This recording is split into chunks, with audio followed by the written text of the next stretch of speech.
Hello student, कैसे हैं आप सब। आशा करती हूँ आप बहुत ही अच्छे होंगे और मैं मीता सिंह ब्लू जी क्लास 71 में आपका फिर से बहुत बहुत स्वागत है। तो देखिए, हम अपना संविधान कर रहे हैं। संविधान में हमारे आर्टिकल चल रहे हैं। मैंने आपको कहाँ तक बता दिया था, उस दिन मैंने आपको आर्टिकल 15 तक बता दिया। आज हम बात करेंगे किसके बारे में, आज हम बात करेंगे आर्टिकल 16 के बारे में। इससे हमारे क्वेश्चन बहुत ज्यादा बनते हैं, ठीक है। और हमारा मोस्ट इंपोर्टेंट ये हमारा क्या है, आर्टिकल है। तो चलिए देख लेते हैं, आइए देखिए आर्टिकल 16 क्या कहता है। लोक नियोजन, ठीक है। लोक नियोजन से संबंधित है हमारा क्या है, आर्टिकल 16। आर्टिकल 16 लोक नियोजन से संबंधित है सरकारी नौकरियों में अवसर की समानता। क्या बताया गया है, सरकारी नौकरियों में अवसर की समानता देता है। कौन देता है, आर्टिकल 16 क्या कहा जाएगा, लोक नियोजन से संबंधित है। अब देखिए इसमें क्या होता है, आर्टिकल 16 के क्लोज 1 में क्या दे रखा है। आर्टिकल 16 के क्लोज 1 में दे रखा है के अनुसार राज्य के अधीन किसी पद पर नियोजन के संबंध में क्या होगा, सभी नागरिकों को समान अवसर होंगे। यानी कि क्या मतलब है इसका मतलब है अगर कोई वैकेंसी आती है, सरकारी जॉब आती है, तो सभी नागरिकों से क्या मतलब है, नागरिकों से मतलब यहाँ भारत में रह रहे नागरिकों के व्यक्तियों की बात है। यानी कि कोई विदेश का व्यक्ति आके यहाँ नौकरी नहीं ले सकता। नागरिकों की बात इसलिए ही कही गई है कि यहाँ पर भारत का नागरिक होना चाहिए, तभी वो सरकारी जॉब में यहाँ अप्लाई कर सकता है। अब देखिए क्या कह रहा है, राज्य के अधीन किसी भी पद पर नियोजन के संबंध में क्या होगा, सभी नागरिकों को समान अवसर दिए जाएंगे। अर्थात राज्य कोई भेदभाव नहीं करेगा। अब देखिए राज्य कोई भेदभाव नहीं करेगा, इसका मतलब क्या है, इसका मतलब ये है कि ऐसा कुछ नहीं है, कोई सी भी कास्ट हो आपकी सब फॉर्म फिल कर सकते हैं। कोई गरीब है, कोई अमीर है, उससे कोई मतलब नहीं है। यहाँ पर सबको समानता दी जाएगी। मान लीजिए यहाँ पर जैसे आप ग्रेजुएशन कोई बेसिक वैकेंसी निकली है तो आप ग्रेजुएट होने चाहिए। उसके अलावा कोई नहीं, वहां पे जो एज दे रखी है उसमें वो एज को फुलफिल कर रहे हो आप, वरना आपको कोई नहीं रोक सकता है। यहाँ पर सबको समानता है, यानी कि हर कोई फॉर्म फिल कर सकता है, हर कोई एग्जाम दे सकता है जो उसमें मतलब उसमें मांगी गई है क्वालिफिकेशन वगैरह, वो आप अगर फुलफिल करते हैं तो इसमें कोई भी आपसे भेदभाव नहीं करेगा कि भाई मान लीजिए कोई गरीब का बच्चा है या फिर कोई बेचारे रिक्शा वाले का उसके कि भाई ये फॉर्म फिल नहीं कर सकता है, ऐसा कुछ नहीं है। इसलिए बात भी की गई है यहाँ पर नागरिकों के बारे में, हमारे भारत के नागरिकों के बारे में बात की गई है कि समानता क्या होगा, राज्य कोई भेदभाव नहीं करेगा। राज्य कोई भेदभाव नहीं करेगा। आपने देखा है हमारे फॉर्म कौन से होते हैं, आप है ना अदर स्टेट के भी, जैसे मान लीजिए यूपी में वैकेंसी है या फिर आप है तो क्या कर सकते हैं, यूपी में भी अप्लाई कर सकते हैं। क्या करेगा, राज्य कोई भेदभाव नहीं करेगा। आपने देखा हो कई जगह क्या होता है, बहुत सी जगह हो गया है, जैसे अभी आपने बीपीएससी में देखा था, बीपीएससी कोर्ट में ऐसा हुआ था, उसमें कहा गया था कि वहां बच्चों ने कहते थे कि भाई नहीं है ना, यहाँ ये एग्जाम बिहार का है तो हम ही दे, अदर स्टेट वालों को मना किया था। तो लेकिन ऐसा नहीं है, वहां पर अभी है थोड़ा सा उनको ज्यादा वो मिला है और अदर स्टेट वालों को कम है। लेकिन यहाँ पर ऐसा बताया गया है कि क्या होगा, यहाँ पर राज्य कोई भेदभाव नहीं करेगा। अब देखिए आर्टिकल 4 यहाँ पर मोस्ट इंपोर्टेंट है। आर्टिकल 4 से हमारा यहाँ पर क्वेश्चन बहुत सारा बनता है। क्या बनता है, आर्टिकल 4 से हमारे बहुत क्वेश्चन बनते हैं यहाँ पर, देखिएगा। और ये एग्जाम में बहुत ज्यादा हमारा पूछा जाता है। क्या 16 के क्लॉज 4 में हमें क्या दे रखा है, राज्य पिछड़े नागरिकों किसी वर्ग के लिए सरकारी नौकरियों में नियुक्ति के संबंध में आरक्षण का प्रावधान है। पिछड़े हुए से मतलब क्या है, पिछड़े हुए से मतलब यहाँ पिछड़ी जाति से है। पिछड़े हुए से मतलब क्या है, पिछड़ी जाति से। कह रहे हैं तो राज्य पिछड़े हुए नागरिकों के किसी वर्ग के लिए सरकारी नौकरियों में नियुक्ति के संबंध में आरक्षण का प्रावधान करेगा। मान लीजिए कोई जाति है वो बहुत पिछड़ी हुई है, उसमें क्या कर सकते हैं, आरक्षण का प्रावधान करेगा। कैसे, देखिए आपको पता है जैसे हमारे भीमराव अंबेडकर जी ने एससी एसटी के लिए बहुत ज्यादा काम किया है। क्यों, क्योंकि आपको पता है पहले जो एससी के होते थे, एससी एसटी के होते थे, उनके साथ बहुत ज्यादा भेदभाव की भावना थी, ठीक है। और क्या करते थे, लोग बाग पढ़ाते भी नहीं थे। अंबेडकर जी खुद नहीं पढ़े थे, आपको पता है वो किसी कैसे कैसे करके पहले बंदे थे जो अपने मतलब कास्ट से भी पढ़े थे, ठीक है। एससी कास्ट से जो पढ़े थे वो पहले बंदे थे। तो अब उन्हें लगा कि यार ये भेदभाव क्यों है भाई, हमारी कास्ट हम क्यों नहीं पढ़ सकते।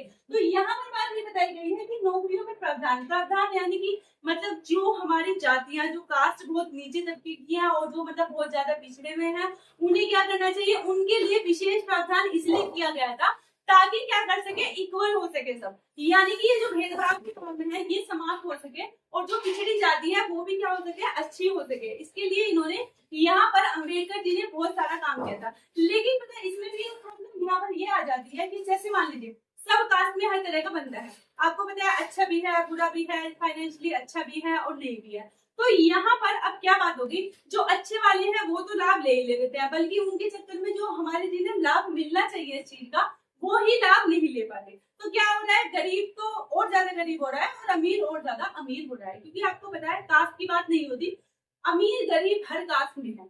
तो यहाँ पर उन्होंने खैर काफी प्रावधान किया है कि यहाँ पर एससी के बच्चों के लिए और एसटी के लिए इसलिए किया है क्योंकि उन्हें पहले बहुत ज्यादा पिछड़ा हुआ माना जाता था, उन्हें पढ़ने का मौका भी नहीं दिया जाता था। आर्टिकल 16 ये बताता है कि पिछड़े हुए नागरिकों के किसी वर्ग की सरकारी नौकरियों में नियुक्ति के संबंध में आरक्षण का प्रावधान किया जाएगा। अब देखिए ये जो आरक्षण है ये दिया कैसे जाएगा। आरक्षण जो है यहाँ पर आधार क्या है, जाति सामाजिक क्या होती है, जाति सामाजिक और शैक्षणिक आधार के रूप में मिलेगा। क्या होती है, जाति सामाजिक और शैक्षणिक आधार पर आरक्षण दिया कैसे जाएगा, तो इस आधार पर मिलेगा, किसे, सामाजिक और क्या होता है शैक्षणिक आधार पर आपको यहाँ पर आरक्षण दिया जाएगा। यानी सामाजिक रूप से और जो शैक्षणिक रूप से पिछड़ी हुई जाती है उन्हें यहाँ आरक्षण दिया जाएगा ताकि वे पिछड़ावान ना रहे। तो इस चीज के लिए यहाँ पर अम्बेडकर जी ने हमारे बहुत काम किया है। अब देखिए आर्टिकल यहाँ पर 17 के बारे में बात करती हूँ, इससे भी हम क्वेश्चन बनते हैं और ये हमारा इम्पोर्टेंट ये भी हमारा आर्टिकल है। आर्टिकल 17 को आप क्या कह सकते हैं, यहाँ पर आर्टिकल 17 को कहा जाता है अस्पृश्यता या छुआछूत का अंतर। छुआछूत का अंतर मतलब आपको पता है जैसे SC ST के बंधु से लोग थोड़ा सा परहेज करते हैं कि भाई ये तो इस कास्ट का है, इसके पास नहीं बैठना है, इसे ये नहीं करना। तो यहाँ पर क्या है आर्टिकल 17, अगर आप ऐसा करते हैं तो आर्टिकल 17 का क्या कर रहे हैं, उल्लंघन कर रहे हैं। देखिए SC ST वर्ग के नागरिकों को ठीक है शोषण से आरक्षण प्रदान करने के लिए SC ST अत्याचार निवारण कानून कब लाया गया था, ये 1989 में इस कानून को लाया गया था।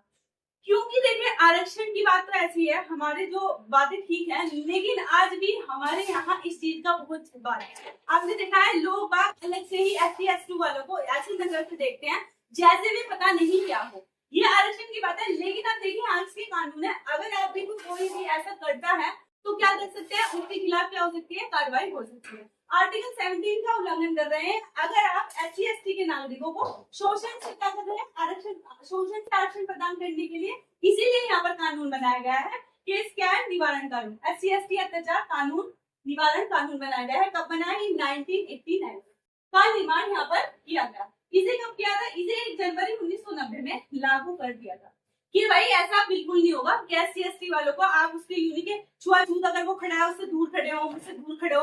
अम्बेडकर जी के साथ बहुत कुछ हुआ था इसी मामले में और इसीलिए उन्होंने इस चीज को लाया था यहाँ पर। और कहते हैं संविधान में हमारे बहुत सारे प्रावधान है जो उनकी वजह से ही है। बहुत ही एक अच्छे आप मान लीजिएगा, एक है ना गॉड फादर के रूप में हमारे मतलब बहुत ही अच्छे ईश्वर खुद नहीं आता, वो ईश्वर के रूप में ही आए थे। उन्होंने काफी चीजें जिससे हमारे लोग जो है काफी चीजों से पीड़ित थे वो काफी चीजें उन्होंने यहाँ पर सुधार दिया। अब बात करते हैं आर्टिकल 18 के बारे में। आर्टिकल 18 के बारे में पूछा जाता है एग्जाम में, कहाँ से संबंधित है, किस चीज से, तो यहाँ पर उपाधियों का अंत, क्या उपाधियों का अंत। अब उपाधियों का अंत कैसे देखेगा, आर्टिकल 18 के क्लॉज फर्स्ट में क्या लिखा है, इसमें लिखा गया है राज्य सैन्य और विद्या के, विद्या मतलब यहाँ पर शिक्षा के अतिरिक्त कोई अन्य क्षेत्र में उपाधि प्रदान नहीं करेगा। यानी कि उपाधियां आपको पता है हमारे गांधी जी को उपाधि दी गई थी, ठीक है, और हमारे रविन्द्रनाथ टैगोर को उन्होंने वापस कर दी थी, तो वैसी उपाधियां नहीं दी जाएगी। इसका अंत है यहाँ पर, मतलब जैसे विदेशी दे देते थे ना तो उपाधियों का अंत है। अब देखिए कोई यहाँ पर क्या उपाधि का अंत किया गया है, किस में मिलेगा आपको, एक तो आपको मिल सकती है यहाँ पर सैन्य में, कहाँ मिलेगी, यहाँ पर सैन्य में, और जो है विद्या या की शिक्षा के क्षेत्र में आपको उपाधि मिल सकती है। अदरवाइज किसी और उसमें आपको उपाधि नहीं दी जाएगी। यहाँ पर उपाधियों का अंत किया गया है आर्टिकल 18 में। अब देखिए नोट क्या है, भारत रत्न, पद्म विभूषण और पद्म भूषण और क्या है पद्मश्री आर्टिकल 18 का उल्लंघन नहीं करते हैं, क्योंकि सुप्रीम कोर्ट ने क्या कर दिया है, इसको जजमेंट में दिया है कि ये आप दे सकते हैं। ठीक है, मैंने आपको उपाधि बोला है, आपको पता है ये मिलता है हमें संगीत में, किसी अच्छी उसमें, किसने अच्छी बुक लिखी हो उसमें हम दिए जाते हैं। तो यहाँ पर इन चीजों का नहीं है, यहाँ पर सैन्य में मिल सकता है आपको, विद्या में मिल सकता है, और किसी चीज में आपको उपाधि नहीं दी जाएगी। उपाधि का आर्टिकल हमारा क्या बताता है, एक बार फिर देखते हैं। देखिए हमारा जो आर्टिकल 16 है लोक नियोजन से संबंधित नौकरों की यहाँ पर होता है अक्सर की समानता। ठीक है, आर्टिकल 61 के मैंने आपको बताया यहाँ कोई भेदभाव नहीं किया जाएगा। और आर्टिकल 41 में अन्य पिछड़ा वर्ग को है तो उसे क्या दिया जाएगा, आरक्षण दिया जाएगा। यहाँ पर छुआछूत की भावना होगी तो उसे दूर करने के लिए यहाँ पर प्रावधान किया गया है। आर्टिकल 18 में क्या दिया गया है, उपाधियों का अंत किया गया है। तो आज की क्लास इतनी ही। प्लीज बताइएगा आपको वीडियो कैसी लगी। मिलती हूँ मैं आपसे नेक्स्ट वीक। Thank you.